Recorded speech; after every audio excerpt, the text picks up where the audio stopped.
Hey everybody, I'm Brian Kapple with Wiseman Real Estate. So today we're going to talk about something many buyers and sellers encounter in a competitive market. I'm not really a big fan of it, full transparency. So, what is this that we're talking about? Well, it's a call for highest and best offers.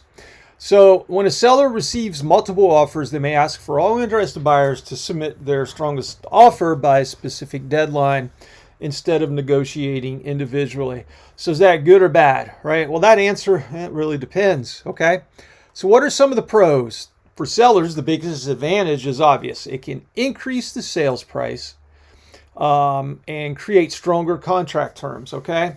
So it also simplifies the process by allowing the seller to review all offers at once and choose the one that best fits their needs. All right, for buyers, well, there's a benefit as well. So everyone generally has that same opportunity and deadline to submit their best offer rather than going through multiple rounds of negotiation. Some people like that, some don't. All right, so talked about the pros. What are the cons? The biggest downside is the pressure it creates.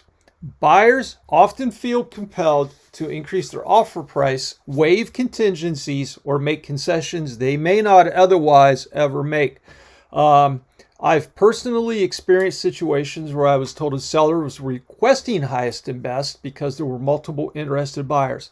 My clients carefully evaluated the property and decided to hold firm at what they believed was their highest and best offer.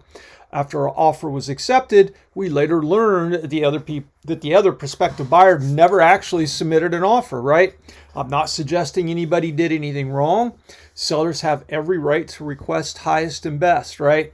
But from a buyer's perspective, that's where the concerns can arise, right? Buyers are making important financial decisions based on the belief that they are competing against another offer. When that offer never materializes, it can raise questions about whether the process truly benefited the consumer. Now, in one degree, I guess you can say it's benefiting the other consumer, being the seller, right? So see the slippery slope?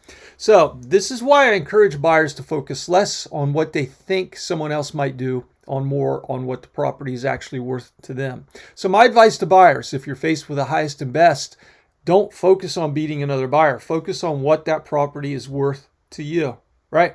I collect minnow buckets, old fishing minnow buckets, metal ones. I might pay $200 for something somebody else might pay $50. Now, I understand we're talking apples to oranges on prices, but it's sort of the same gist, right? Ask yourself, can I comfortably afford this price? Am I protected if issues arise? Will I feel good about this decision after closing? Then if the answer is yes, you've probably submitted a strong offer and have confidence in yourself. So final thoughts, right? Highest and best offers aren't inherently good or bad. For sellers, they can maximize value and create leverage. For buyers, they can create pressure and uncertainty. Ask me how I know, okay? The key is remembering that the goal isn't simply to win the bidding war, right? It's to make a smart real estate decision. That's what it's all about.